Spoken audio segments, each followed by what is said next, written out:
अस्सलामुअलैकुम नाज़रीन कराम, नई वीडियो में आपको खुश आमदीद कहते हैं।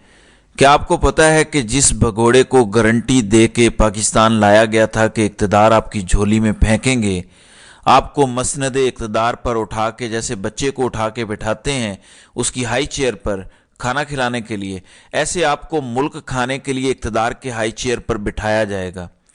लेकिन सूरत हाल ये है कि जिस बच्चे को लंदन से लेकर आए थे हाई चेयर पर बिठाने के लिए, वो बच्चा अब परेशान है।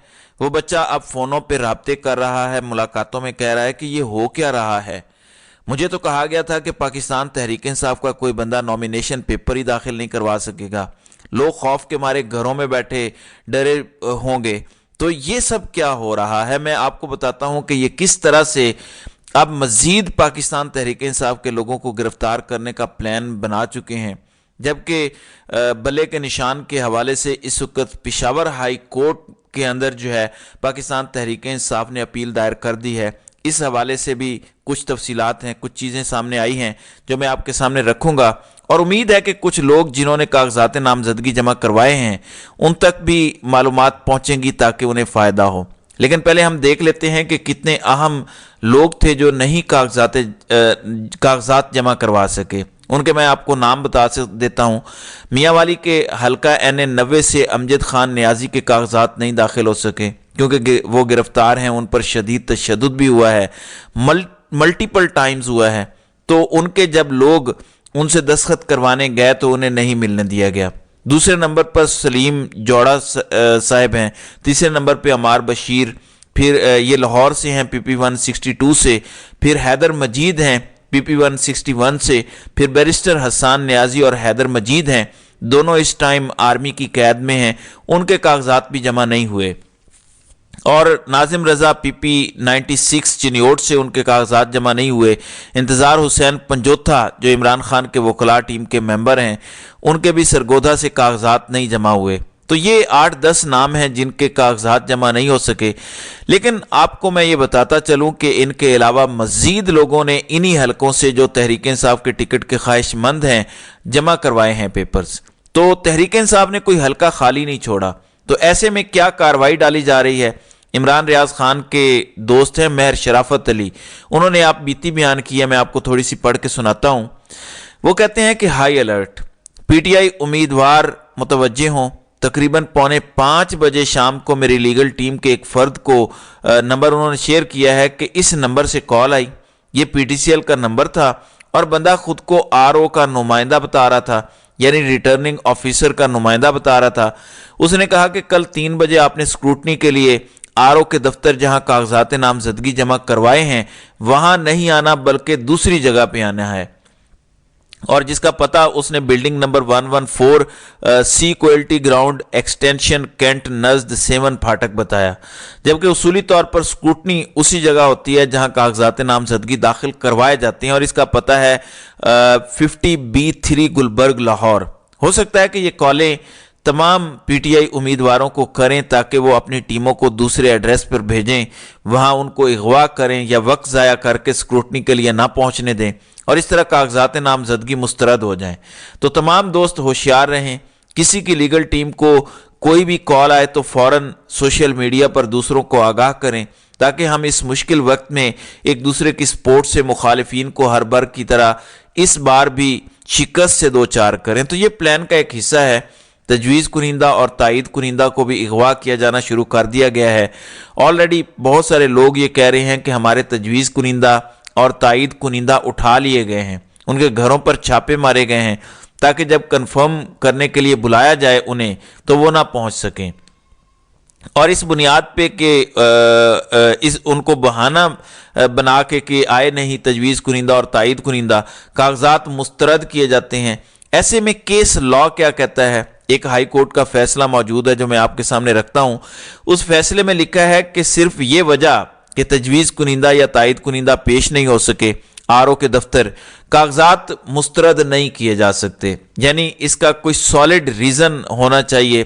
फॉर एग्जाम्पल दस्तखत किसी के ठीक नहीं है, या कोई मसला ऐसा आ गया है, कोई ऐसी चीज़ है जो चेक करवानी है।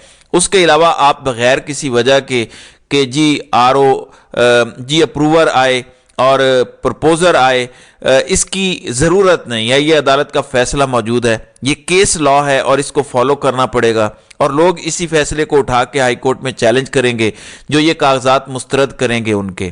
اب آپ سوچیں گے کہ اگینسٹ آل اوڈز تحریک انصاف یہاں تک پہنچی کیسے ہے. چلیں، ابھی بھی بلے کے نشان کا بہت بڑا مرحلہ ہے. ابھی تک الیکشن کمیشن نے 2 سے 3 دن ہوئے ہیں، فیصلہ جاری نہیں کیا. پاکستان تحریک انصاف کی جانب سے پشاور ہائی کورٹ میں اس پر اپیل دائر کر دی گئی ہے اور اس میں درخواست کی گئی ہے کہ عدالت اس کیس کو آج ہی سماعت کے لیے مقرر کرے.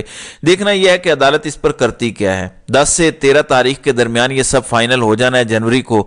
اس کے بعد تو پھر فائدہ ہی نہیں ہے. اگر ہائی کورٹ سے ریلیف مل بھی جاتا ہے تو تحریک انصاف تو نہیں ہوگی میدان میں، لیکن اس کے باوجود آپ دیکھیں گے کس طرح سے کاغذات کم از کم سب نے داخل کرا دیے ہیں.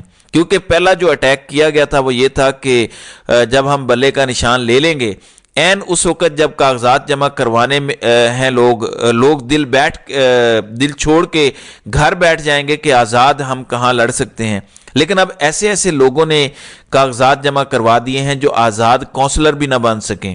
لیکن کیونکہ پارٹی کی مقبولیت اس وقت وہاں پہنچی ہوئی ہے کہ کھمبا بھی کھڑا ہوگا، انسان بھی نہ ہو تو وہ جیت جائے گا. تو پہلا مرحلہ طے کر لیا ہے. لیکن یہ سب کیسے ہوا ہے؟ اتنی ہمت، اتنی شجاعت پاکستانی قوم میں پہلے تو نہیں دیکھی گئی. ہم کہتے ضرور ہیں کہ ہم بہادر قوم ہیں، لیکن ہم ہمیشہ ڈر کے گھروں میں بیٹھنے والی قوم ہیں. یہ پہلی بار ہے کہ لوگ نکل رہے ہیں کہ ٹھیک ہے یار، گرفتار کرنا ہے کرو، پکڑنا ہے پکڑو، مارنا ہے مارو، گھر گرانا ہے گراؤ، کاروبار بند کرنا ہے بند کرو. آخر یہ اتنی ہمت کیسے آ گئی ہے؟ اس کے لیے میں آپ کو ایک ویڈیو کلپ دکھانا چاہتا ہوں. ایک ایسا مرد کلندر جس نے امریکہ کو آج سے 20 سال پہلے للکارا تھا، مسلسل للکارا. کس ایک چیز پہ؟ کوئی امریکہ سے دشمنی نہیں کہ تم جو پاکستان کو اپنی جنگ میں شامل کیے ہوئے ہو، اس سے ہمارا نقصان ہو رہا ہے. عمران خان نے پھر کچھ دعوے کیے تھے. آپ نے یہ کلپ دیکھنا ہے. 2009 کا اس میں چھوٹا سا کلپ ہے، 2013 کا ہے، 2018 کا ہے اور پھر 2021 کا ہے. آپ کو پتہ چل جائے گا کہ یہ مرد کلندر اپنی بات پہ قائم رہتا ہے اور دیکھتا نہیں ہے کہ آگے سپر پاور ہے یا میری کرسی چلی جائے گی. اور کس طرح جنرل باجوہ کے منہ پہ اس شخص نے ایک بات کی تھی جو اس نے ثابت کر کے دکھائی. ذرا یہ کلپ دیکھیں تاکہ آپ کو سمجھ لگے کہ یہ جذبہ، یہ جوش اس قوم میں کہاں سے آیا ہے. پاکستان کا سب سے بڑا مسئلہ یہ ہے کہ ہم آزاد نہیں ہیں، سوورن نہیں ہیں.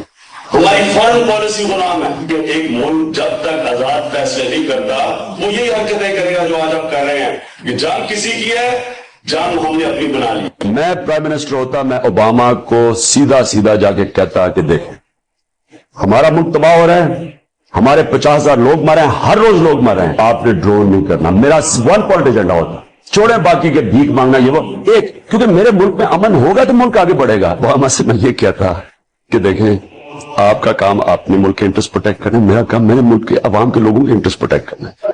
یہ جو ابھی وار آن ٹیرر جس کی ہم نے ابھی ویڈیو تصویریں بھی دیکھی اور جنرل باجوہ آپ نے بات بھی کی، میں اس کے خلاف تھا. میں نہیں چاہتا تھا کہ پاکستان کسی اور کی جنگ میں پڑے، اور انشاءاللہ یہ میرا آپ سب سے وعدہ ہے کبھی پاکستان کسی اور کی جنگ میں کبھی شرکت نہیں کرے گا. ہمارا کام ہے ہم اپنے لوگوں کے لیے کھڑے ہوں، اور ہماری فورن پالیسی بھی انشاءاللہ وہ ہوگی جو ہمارے پاکستانیوں کی بہتری میں ہوگی. Will you allow the American government to have CIA here in Pakistan to conduct cross-border counter-terrorism missions against Al-Qaeda, ISIS or the Taliban? Absolutely not. There's no way we're going to Seriously? allow any bases, any sort of action from Pakistani territory into Afghanistan. Absolutely not. جی ناظرین اکرام، عمران خان 2018 میں وزیر اعظم بننے کے بعد سامنے general Bajwa بیٹھے ہوئے ہیں، آرمی چیف. ان کو کہتے ہیں کہ آج کے بعد ہم کسی پرائی جنگ میں شرکت نہیں کریں گے، ہم اپنی آزاد خارجہ پالیسی بنائیں گے. اگر پیٹھ میں خنجر نہ گھونپا جاتا تو عمران خان نے آزاد خارجہ پالیسی کی بنیاد رکھ دی تھی جب 2021 میں امریکہ کو صاف کہہ دیا تھا کہ ایبسلیوٹلی ناٹ. اور تاریخ اس بات کی گواہی دے گی کہ جب امریکہ لگاتار ڈرون حملے پاکستان پہ کیا کرتا تھا، یہاں تک کہ آخری ڈرون حملہ جون یا جولائی 2018 میں ہوا، لیکن جب عمران خان اقتدار میں آئے تو امریکہ کو ایک ڈرون حملہ کرنے کی جرت نہیں ہوئی. پاکستان وہی تھا हमारा कटोरा भी वही था जो हम भीख मांगते हैं, हमें डॉलर्स की ज़रूरत थी, हम ग्रे लिस्ट में भी थे। तो क्या वजह है कि इमरान खान के होते हुए अमेरिका की जुर्रत नहीं हुई पाकिस्तान में ड्रोन हमला करने की? इस सवाल का जवाब दे दें, आपके लिए बड़ा आसान हो जाएगा कि आपने वोट किसको डालना है। तो नाज़रीन इकराम, आपकी इस वीडियो के हवाले से क्या राय है? आप अपनी राय का इजहार कमेंट सेक्शन में ज़रूर कीजिएगा।